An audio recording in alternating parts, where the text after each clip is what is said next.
Well, good morning, everyone. It is 6 a.m. on this Tuesday. Time to rise and shine. Thanks for joining us. I'm Channing Curtis. And I'm Tim Pham. Well, yesterday we had to deal with all that rain, but now the cold is here.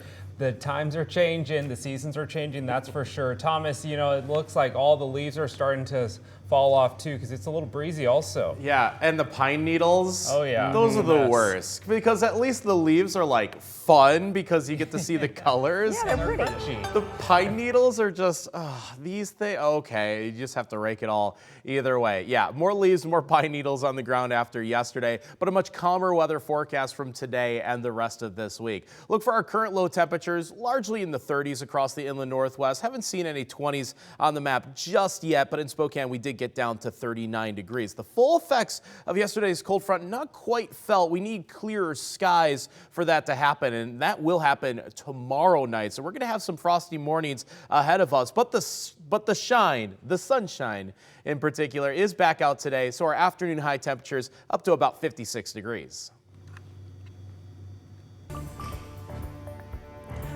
New this morning, some schools across the Lind-Ritzville School Cooperative School District will be closed today. Now, this comes after an earlier message saying that the school was working with local law enforcement to look into an active threat that was made on Snapchat. The district superintendent says they are trying to find the source of that and determine if the threat is indeed credible. Of course, we're expecting to get an update on the situation later on this morning, but what we know right now is that all schools in that cooperative school district will be closed today. We'll continue learning more about the situation and we'll bring you updates as we do learn more. Happening tonight, Spokane City Council hosting their third community roundtable focusing on homelessness solutions. Tonight's meeting will focus on finding shelter locations and the criteria for activating emergency sheltering. This comes after the Spokane Mayor Lisa Brown released her winter shelter plan, which had many community members asking questions. No registration is required to attend the event tonight. It begins at 5:30 at the Central Library.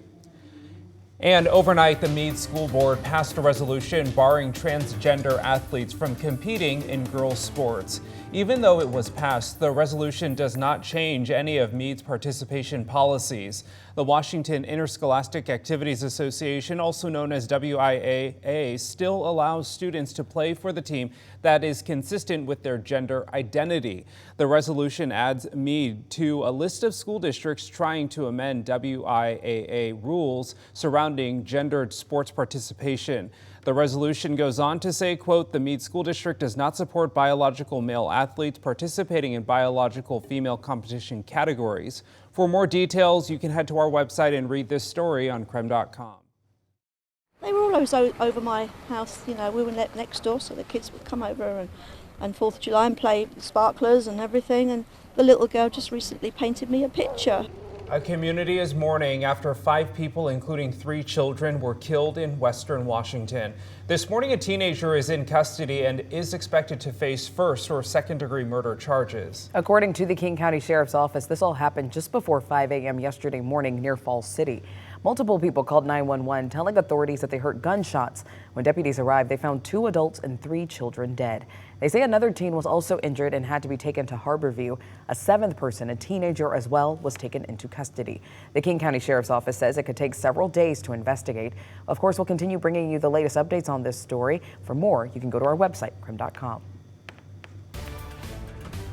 At 6:04, let's take a look at some of today's other top stories. The West Central Abbey in Spokane announced that they will receive $50,000 for restoration and repairs.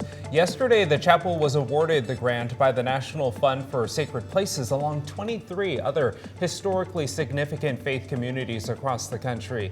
The Abbey was built in 1895 by English architect Arthur Permain.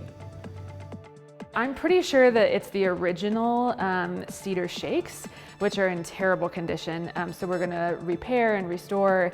The grant and $50,000 in matching funds raised by the congregation will support critical repairs to the church's siding, the chapel floors, and the installation of an ADA-compliant bathroom. A Spokane dermatologist is facing 23 federal charges. He's accused of fraudulently using more than $1 million in COVID relief funding. Investigators with the COVID fraud strike force say that Dr. Werschler and his businesses, including Spokane Dermatology Clinic, fraudulently used pandemic assistance meant to keep small businesses running. The U.S. Attorney's Office says he instead bought himself a home in Scottsdale, Arizona, 2 Porsche sports cars, and paid off personal debts. Werschler's attorneys declined an interview, but did send us a statement saying that the indictment is not based in fact. Dr. Werschler denies any wrongdoing and says he's confident he'll be exonerated. Continuing coverage this morning, the U.S. Navy has identified the 2 pilots whose jet crashed last week near Mount Rainier. Lieutenant Commander Serena Weilman and Lieutenant Commander Lindsay Evans both were 31 years old and were from California.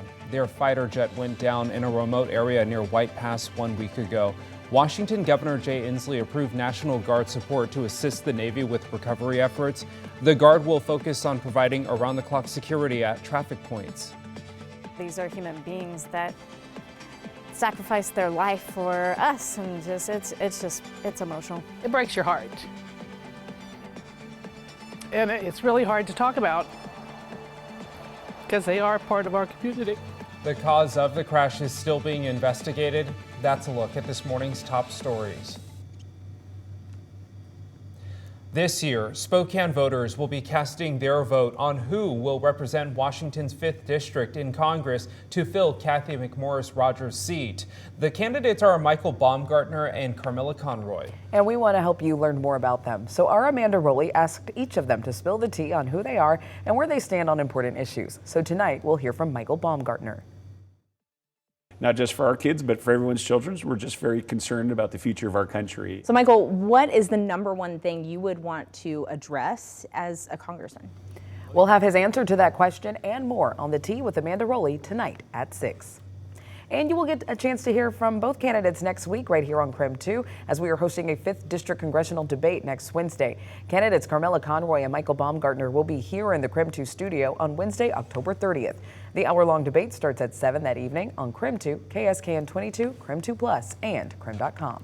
For more election coverage, head on over to KREM 2 Plus. It's free to download on Roku, Amazon Fire, and Apple TV. A big apple will be flying across the Pullman sky this morning, and not just any apple. Of course, we're talking about the coveted Cosmic Crisp. Because it's the best there is. The best. Let's be honest. So good. So this morning, our Brandon T. Jones is joining us live from the Palouse right now. So Brandon, you got to tell us what's going on with all these flying apples. Yes, good morning, Tim. Good morning, Channing. Well, it's an exciting morning that we've got here. We're talking about apples. I may drop a Good Will Hunting reference at some point, but nonetheless, I'm with my friend Jeremy over here, and I don't know if you can see, he's got the Cosmic Crisp beanie going on too. And so, of course, National Apple Day was yesterday. We had a little bit of weather going on, but today is the special day. What's going on? Today's the big day. We're out here at the Mooberry track here at the WSU Pullman campus, and we're getting ready for the hot air balloon to fly.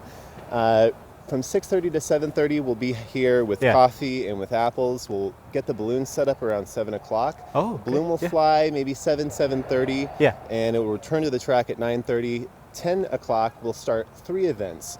Sampling apples at the Cougar Pride statue, sampling apples at the Terrell Mall, and then sampling 2 performance nutrition recipes that the WSU Performance Nutrition Department has developed for us using the Cosmic Crisp apple. Well, yeah, I mean, can you talk about this tradition, right? So, I mean, how cool is that? The student athletes are obviously up and at it already. I don't know if you can see some of them on the track, but, just for the students to see this huge apple flying through the sky, how special is that? Yeah, it's great. And what we really want to do here is build the connection in people's minds between the WSU brand and the Cosmic Crisp apple, because we are so proud of this product and we're happy to bring it to everybody here today. Of course, and then, I mean, you can see that apple all over the country, right? I think that's really cool.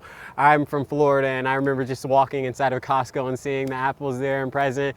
So how cool is that? I mean, you guys crafted an apple here on campus, and it's, making an impact across the world. Yeah, it's very exciting, and I think one of the most exciting parts about it is that apples like the Cosmic Crisp are increasing apple consumption across the United States. Yeah. It's causing people to eat healthier.